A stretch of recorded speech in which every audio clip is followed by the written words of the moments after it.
On va maintenant procéder aux remarques d'ouverture du secrétaire national sortant. C'est moi, apparemment.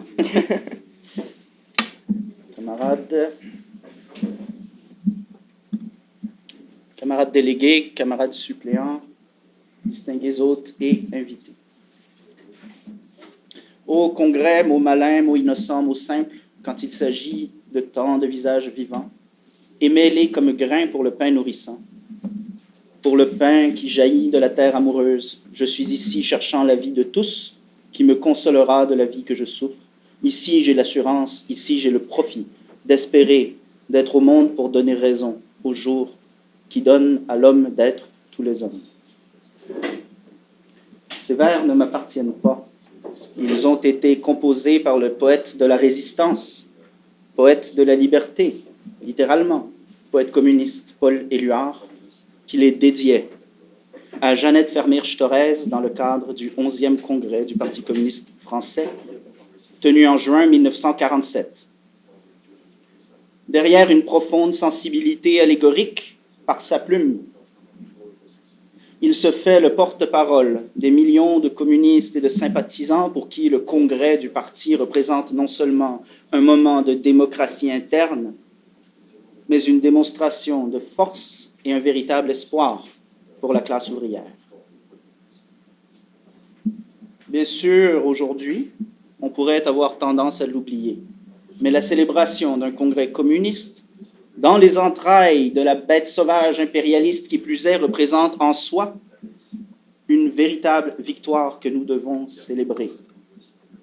Nous le devons d'autant plus que le 20e congrès du Parti communiste du Québec, section du Parti communiste du Canada, coïncide à 2 jours près avec l'anniversaire de notre parti, fondé dans l'illégalité à Guelph il y a 103 ans.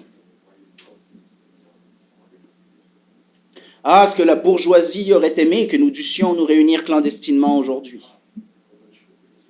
Et ce n'est pas faute de l'avoir tenté, plusieurs fois. Mais au mépris de ces efforts vains, efforts centenaires, ces efforts de tenter de nous réduire au silence, eh bien c'est renforcé que nous nous réunissons aujourd'hui. Renforcé par une direction politique rajeunie qui peu à peu se trempe dans la lutte. Renforcé par les liens que nous nous sommes efforcés de tisser et de consolider au cours des 3 dernières années, renforcé par nos activités quotidiennes, renforcé par notre capacité sans cesse croissante d'assimiler les leçons de notre histoire et de nos expériences, mais aussi de celles et de la créativité des masses populaires et de la classe ouvrière. Nous sommes renforcés par nos capacités organisationnelles et notre habileté politique à convaincre notre classe de la justesse de nos idées. C'est donc avec fierté que nous devons célébrer notre 20e congrès, et je vous propose, camarades, de le faire en honorant justement notre histoire, en observant d'abord 1 minute de silence en l'honneur de ceux qui nous ont précédés, ici au Québec, partout au Canada, partout à travers le monde.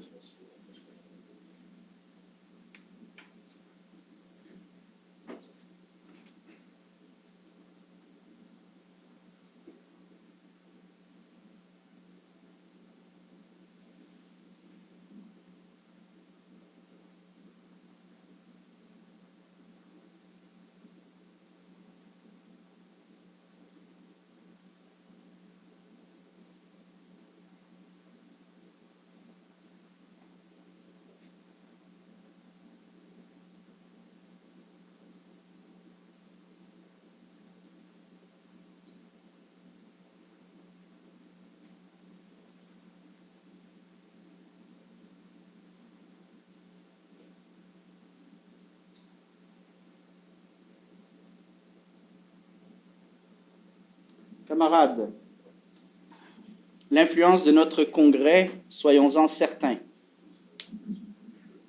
va bien au-delà du nombre de participants réunis ici.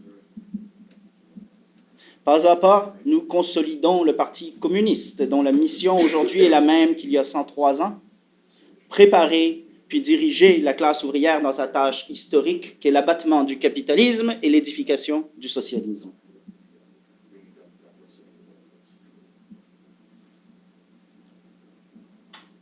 Nous nous réunissons aujourd'hui dans un contexte, comme mentionné dans nos thèses de congrès, hautement différent par rapport à celui qui prévalait il y a déjà 3 ans.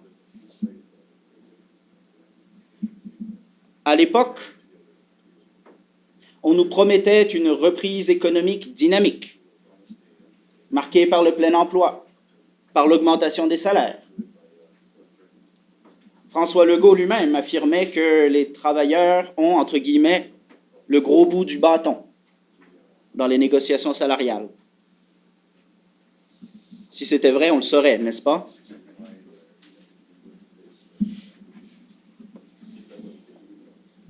Or, ces phénomènes n'étaient que conjoncturels et résultaient d'une surchauffe économique liée à la mise en circulation de milliards de dollars issus d'une surutilisation de la planche à billets et de la reprise ayant suivi le ralentissement économique le plus important en temps de paix induit par la COVID-19.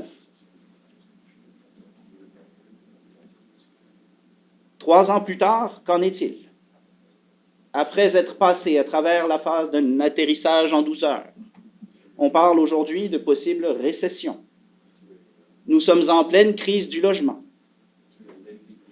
Les masses populaires sont aux prises avec une inflation incontrôlée, une hausse des taux d'intérêt qui ruine les petits épargnants, les petits agriculteurs, les petits revendeurs, les petits commerçants.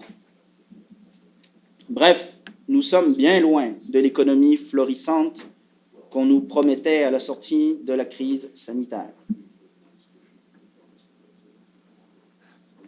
Ça va bien aller, nous disait-il. Oui, ça va bien aller pour certains. Ça va bien aller pour les spéculateurs immobiliers. Ça va bien aller pour les grandes fortunes qui thésaurisent des milliards de dollars estirpés du surtravail d'une armée de salariés et d'employés.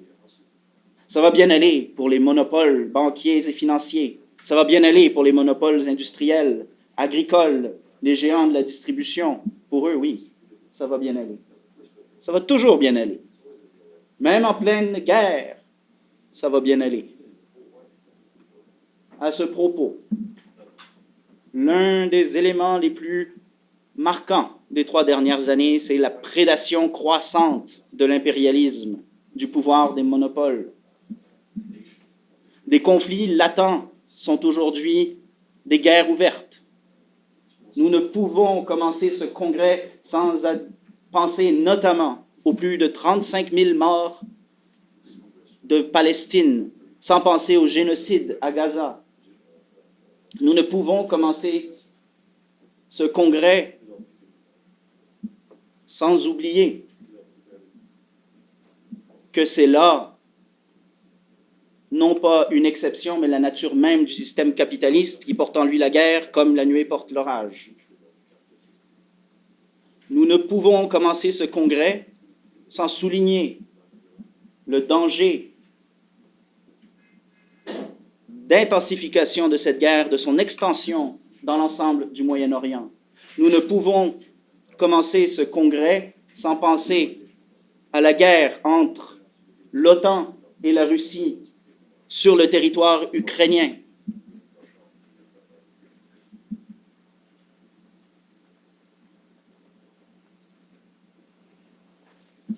Nous ne pouvons commencer ce congrès sans rappeler qu'au cours des 3 dernières années, le Canada s'est soumis complètement à l'impérialisme US, que pour les gens qui nous dirigent, la sortie à toutes ces crises qui nous affligent, c'est plus d'OTAN, plus d'impérialisme, plus de guerre. Et nous sommes ici pour dire non. Non à la guerre, non à l'impérialisme, oui à la paix, oui à la fraternité. Nous le disons, le poing levé contre la classe dirigeante, mais la main tendue pour l'ensemble des peuples du monde, de la classe ouvrière mondiale. Notre congrès, bien qu'il se passe ici au Québec, il est d'abord et avant tout marqué par l'internationalisme. Et nous sommes heureux et fiers de compter aujourd'hui sur la participation de gens qui nous sont très chers. Je pense notamment à notre ami et camarade Susana Malmierka, consul général de la République de Cuba à Montréal. Je pense aussi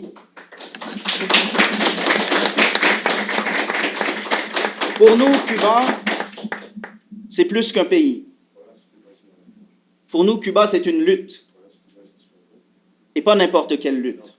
C'est une lutte pour la démocratie, pour la fraternité, pour la solidarité entre les peuples. C'est une lutte pour l'espoir qu'un monde nouveau, y compris en Amérique du Nord, n'est pas seulement possible, mais nécessaire. Et c'est pour cette raison que pour nous, communistes, il y a de ces batailles que l'on peut perdre, mais il en est une qu'on n'a pas le droit de perdre. Et celle-là, c'est la bataille de la solidarité avec Cuba.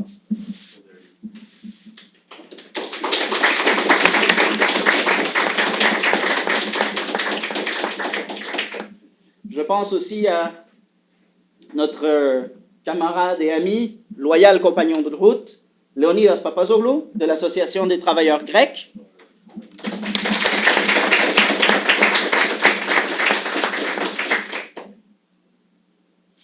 Je pense aussi à Jessica Ramos, Jessica du Parti communiste colombien, qui nous honore de sa présence.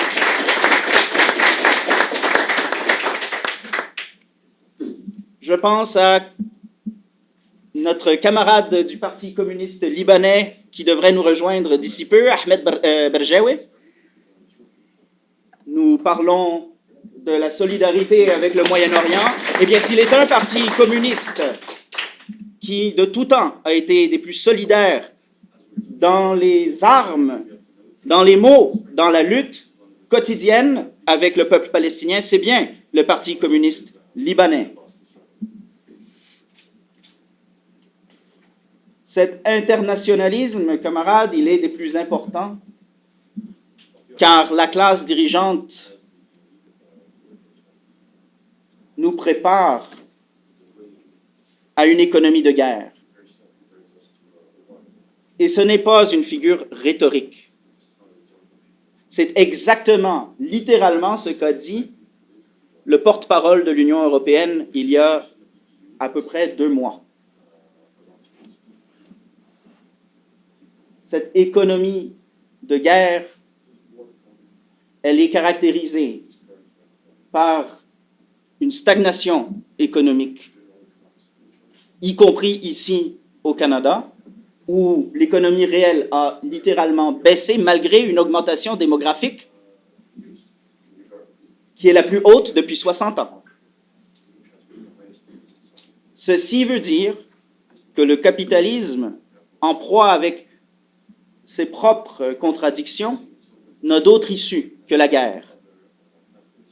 La guerre mondiale, les guerres de prédation pour assurer le pillage des ressources naturelles, des ressources humaines, le contrôle des différentes voies et routes de communication à travers le monde, mais aussi la guerre civile. La guerre civile qu'ils essayent d'instiller au sein des masses laborieuses, par le racisme, par les attaques sur les différents droits démocratiques, pour non seulement diviser les salariés, mais les liguer les uns contre les autres, et ainsi faire pression à la baisse sur les conditions de travail, faire pression à la baisse sur les salaires, faire pression à la baisse sur nos conditions de vie en général et être en mesure de mieux nous exploiter.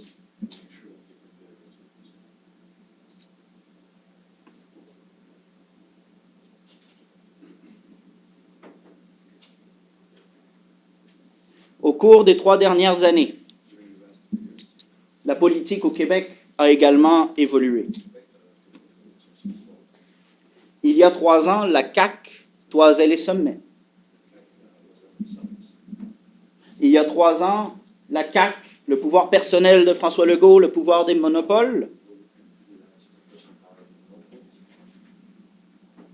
trônait à l'Assemblée nationale, mais aussi dans les sondages.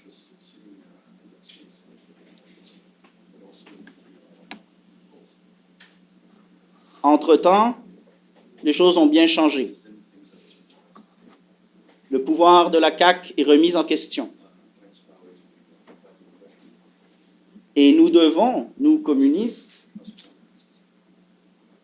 être fiers de la lézarde dans la citadelle CAC. On ne peut oublier que c'est notamment grâce aux différentes luttes populaires. Car oui, au cours des 3 dernières années, si vous vous souvenez, il y a 3 ans, en 2021, le mantra des différents mouvements populaires et démocratiques, c'était « on est tous dans le même bateau ». Mais des années de crise du logement, des années d'inflation, des années de politique monétaire anti-populaire, tout ça combiné, tout ça mis ensemble, ont fait en sorte que les syndicats,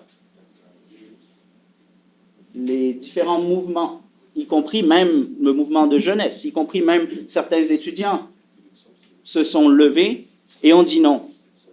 On dit ça suffit. Le plus bel exemple en a été le Front commun des salariés du service public.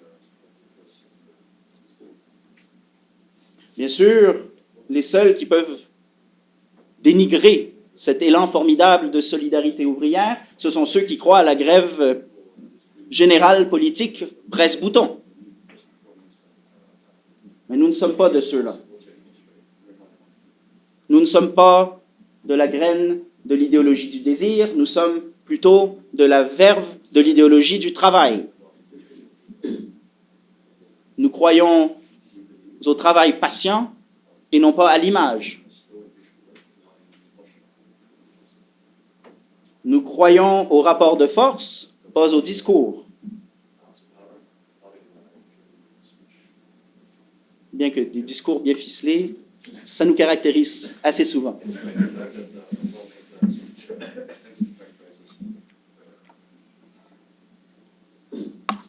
Toujours est-il que les masses, pour la première fois depuis une trentaine d'années, même plus, sont dans une logique offensive et non plus passive. Nous voudrions, et c'est ce pourquoi nous luttons, qu'elles deviennent résistantes.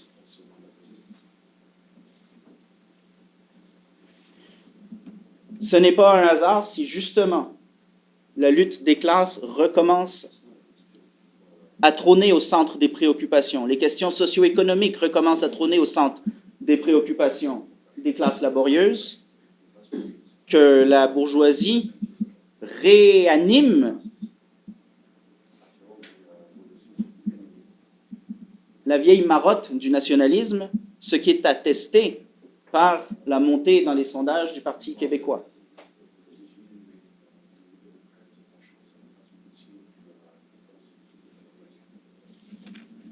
Certes, Paul Saint-Pierre Plamondon est très charismatique. Mais qu'a-t-il dit pendant les grèves du secteur public? Quelles sont ses positions ou ses solutions pour la crise du logement? Quelle est sa vision économique du Québec? Quel est son plan d'action? S'attaque-t-il au programme des monopoles? Que dit-il sur les services publics? Rien. Mieux encore, que dit-il sur le génocide en cours à Gaza? C'est facile de critiquer Legault lorsqu'il ouvre un bureau du Québec à Tel Aviv. Mais c'est une toute autre affaire que de proposer à l'Assemblée nationale non seulement sa fermeture, mais pourquoi pas plutôt l'ouverture d'un bureau du Québec à Ramallah, en Palestine. C'est une chose que de prôner l'indépendance du Québec et sa souveraineté, mais de quelle indépendance, de quelle souveraineté s'agit-il lorsqu'au final, le but, c'est d'intégrer le Québec encore plus et encore mieux à l'OTAN, encore plus, encore mieux à l'ALENA, encore plus, encore mieux aux différents accords de libre-échange? De quelle souveraineté s'agit-il lorsque, au final, on propose que la devise du Québec soit le dollar américain ou un dollar québécois dévalué pour permettre une économie encore plus parasitaire des monopoles transnationaux états-uniens. Mais c'est ça que propose le Parti québécois. Au lieu d'utiliser la question nationale dans sa capacité, dans son aspect le plus antimonopoliste et le plus démocratique, elle l'instrumentalise pour satisfaire le pouvoir des monopoles.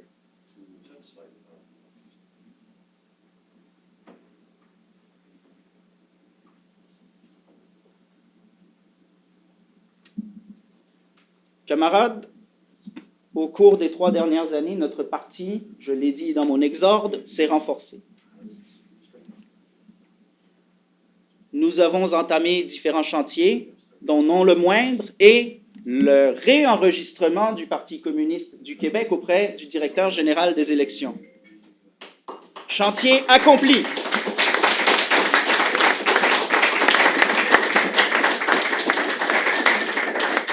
Et nous l'avons accompli collectivement. Nous l'avons accompli grâce aux efforts fournis de tous un chacun d'entre nous qui, patiemment, mais sûrement, sommes allés rencontrer et avons convaincu plus d'une centaine de personnes d'apposer leur nom sur une liste et de s'identifier comme communistes. Dans un contexte de montée de l'extrême droite, il faut du courage pour le faire, du courage, nous, de notre côté, pour être allés chercher ces personnes-là, mais aussi du courage pour ces personnes-là d'avoir apposé leur nom, et nous devons continuer d'engager un dialogue actif avec ces personnes-là pour bâtir et renforcer notre parti communiste.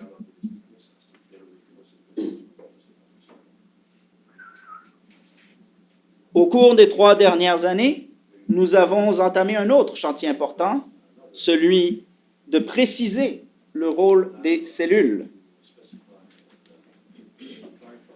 Avant, notre parti ne comptait, pour ainsi dire, aucune cellule au sens léniniste du terme, mais plutôt des groupes de personnes plus ou moins homogènes et sans lieu physique d'intervention précis. Mais il s'agissait, et il faut en reconnaître la valeur, d'incubateurs de cadres. Consciente de cette lacune, la direction a engagé une discussion avec les différentes cellules qui, au bout d'une réflexion organisationnelle, se sont affairées à corriger le problème. Ainsi, nos camarades de région, dont nous avons 2 délégués ici, ne dépendent plus de la cellule Che Evans, mais s'organisent en réseau. Tandis que la cellule Beloyanis, basée sur le simple critère linguistique, s'est scindée en 2, sur des bases de lieux d'intervention précis. La cellule Che Evans concentre ses efforts de plus en plus autour d'un lieu d'intervention qui est le quartier populaire de Verdun, tandis que la cellule Corbin s'active sur son lieu d'intervention assigné, qui est l'UQAM, grâce à laquelle, d'ailleurs, nous pouvons tenir notre congrès ici.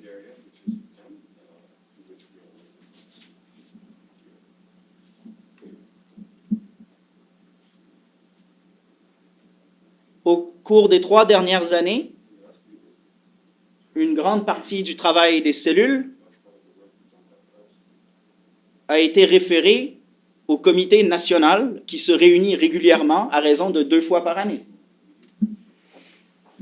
Ce comité national a permis, entre autres, de permettre le développement de différents cadres. La plupart d'entre eux, d'ailleurs, sont ici présents aujourd'hui. Parlant des cadres et de la formation idéologique, il s'agit de la pierre angulaire à l'étape où nous en sommes de développement de notre parti. Il nous faut plus de cadres pour diriger et organiser le travail des cellules, le travail du comité national, le travail du comité exécutif national. Car en effet, la clé de voûte d'un parti communiste passe par un bassin de cadres adéquatement formés, idéologiquement trempés dans la lutte.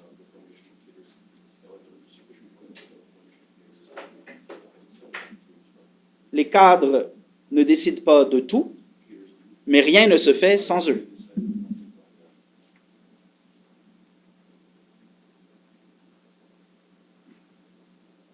La formation idéologique doit jouer un rôle prépondérant dans le renforcement de notre parti. C'est d'ailleurs pourquoi nous nous assurons que chaque édition de notre journal Clarté, qui est disponible ici, présente une rubrique idéologique dans l'espoir que celle-ci suscite différentes discussions en cellule. C'est également dans cet esprit que nous avons tenté de formaliser le concept de mentorat pour les nouveaux candidats au parti. Bien que son application ait été mitigée, cette structure mérite d'être étendue et son application mieux dirigée, de sorte qu'elle soit bénéfique à la fois pour le parti, pour les membres et pour les candidats. Une priorité particulière doit être accordée afin de développer des cadres féminins. Victimes du double fardeau de l'exploitation et de l'oppression, les femmes, et en particulier les femmes ouvrières, sont essentielles dans notre combat. Il n'est pas de mouvement de transformation sociale, il n'est pas de révolution qui n'ait pas bénéficié du concours primordial des femmes. Il est donc normal, ici et maintenant, que le Parti communiste, loin de la posture qui voudrait s'attaque au problème dans le bon sens, c'est-à-dire d'abord former des cadres féminins pour en recruter d'autres, et dans le but d'être actif dans le mouvement des femmes.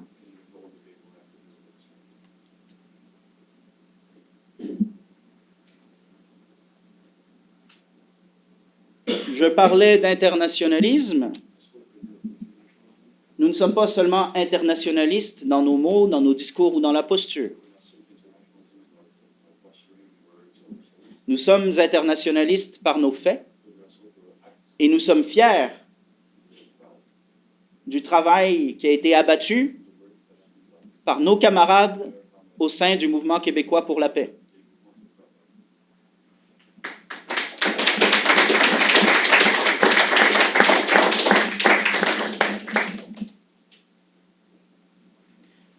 Nous ne reviendrons pas de manière exhaustive sur notre presse ici, si ce n'est que pour rappeler l'importance cardinale de cette entreprise, à la fois pour informer, agiter et organiser,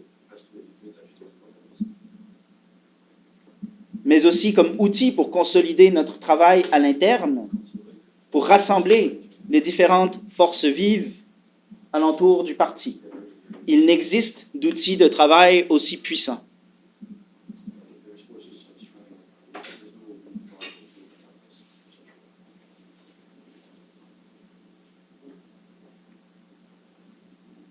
Dans le projet de résolution politique, nous exprimons le souhait de mieux utiliser la presse à des fins d'agitation, notamment en étendant le nombre d'entrevues avec différents dirigeants syndicaux, ouvriers ou démocratiques qui luttent contre les politiques du capital.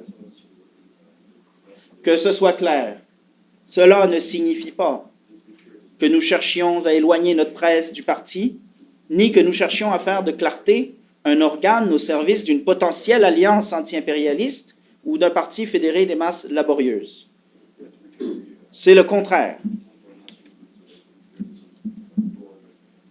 Notre presse n'a d'autre vocation que d'échafauder le parti. Elle en est le reflet le plus honnête et le plus sincère.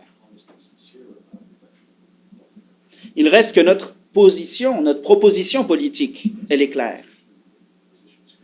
Nous cherchons à créer cette alliance populaire et démocratique qui implique le Parti communiste.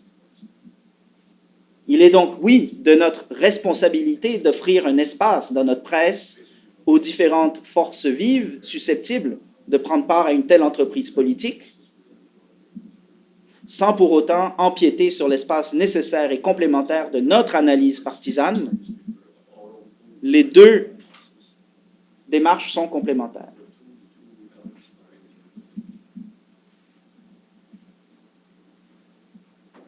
Camarades, il apparaît clair que le capitalisme ayant atteint son stade suprême et ultime, l'impérialisme, ne connaîtra aucune transformation.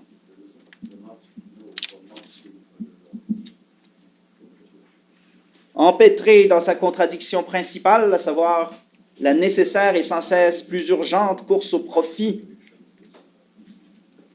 limitée, elle, par ses structures organiques, à savoir la tendance générale à la baisse des taux de profit, le capitalisme n'a plus de marge de manœuvre. Son seul salut consiste en plus de guerres, plus de crises, plus d'exploitation, pour faire porter le fardeau du système en crise par les masses populaires et ouvrières, sans cesse plus nombreuses et plus exploitées. Or, à force d'administrer ce remède, la classe dirigeante finira par tuer littéralement le patient. Communistes, et fort heureusement, nous sommes des personnes d'espoir.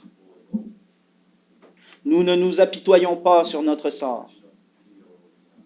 Quelle sombre que puisse être la situation, nous savons toujours raviver la flamme de l'espoir de laquelle rejaillira le feu de cet ancien volcan qu'on croyait trop vieux. Jamais cet espoir ne nous a quittés, jamais il ne nous quittera. Même dans les heures les plus sombres, les communistes ont su lutter, les communistes ont su résister. Non, nous ne sommes pas résilients, nous sommes résistants.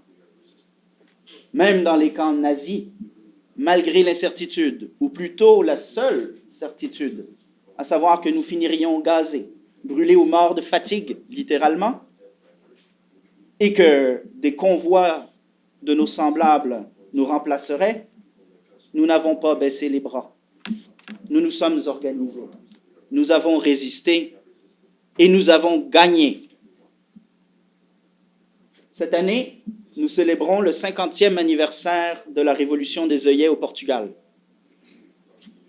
Cet épisode glorieux dans l'histoire non seulement du Portugal, mais aussi de l'humanité, doit nous rappeler que, comme l'écrivait le poète palestinien et membre du Parti communiste d'Israël, Mahmoud Darwish, nous sommes atteints d'un mal nommé l'espoir.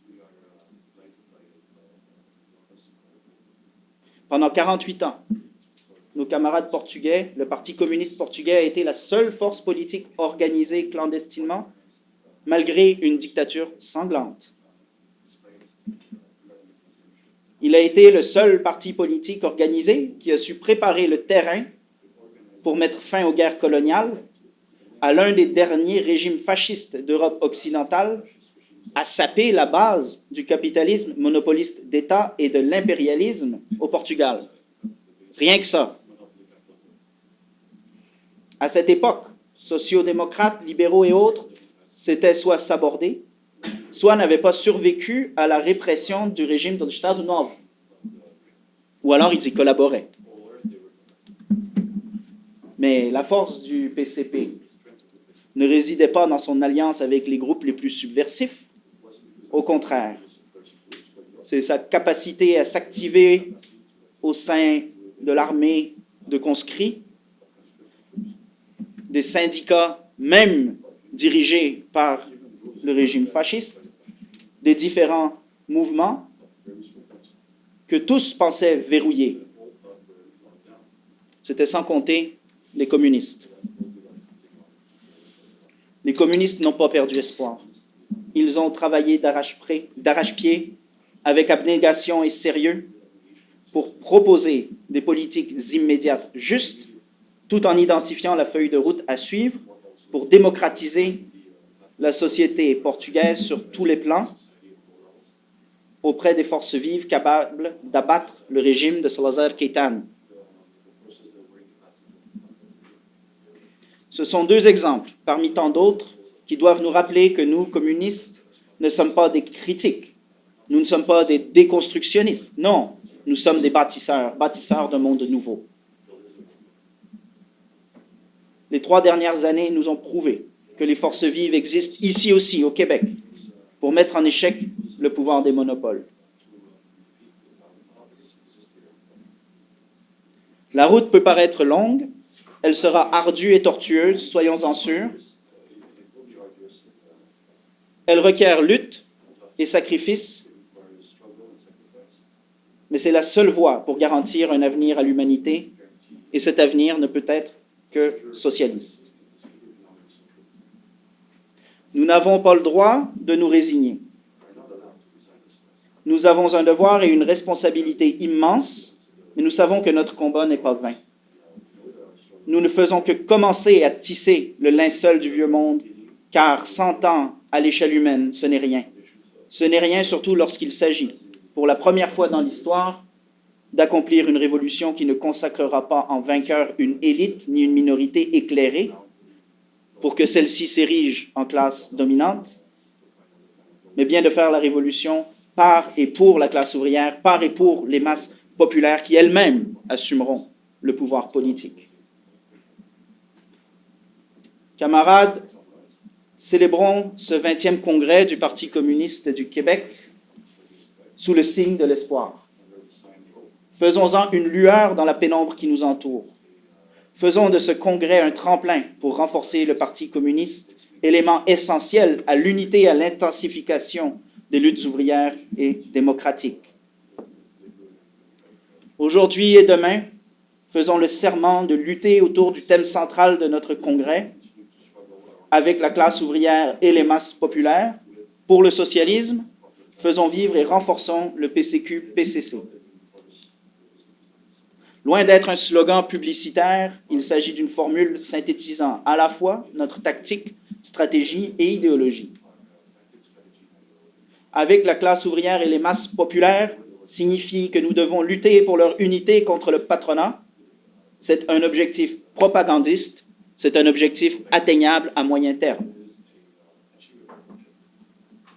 Pour le socialisme, fait référence à notre objectif à long terme et inscrit notre action dans une idéologie certaine.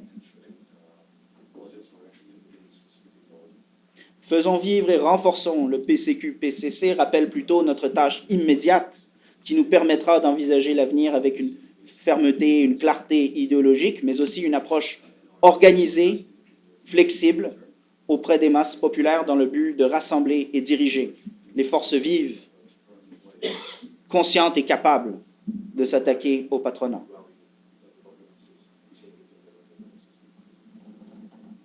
Telle est notre feuille de route à court, moyen et long terme. Tels sont nos objectifs pour mettre en déroute le pouvoir des monopoles, abattre le capitalisme et édifier le socialisme. Il y a 154 ans, pratiquement 15 000 communards périssaient sous les balles prussiennes et versaillaises croisées en une semaine.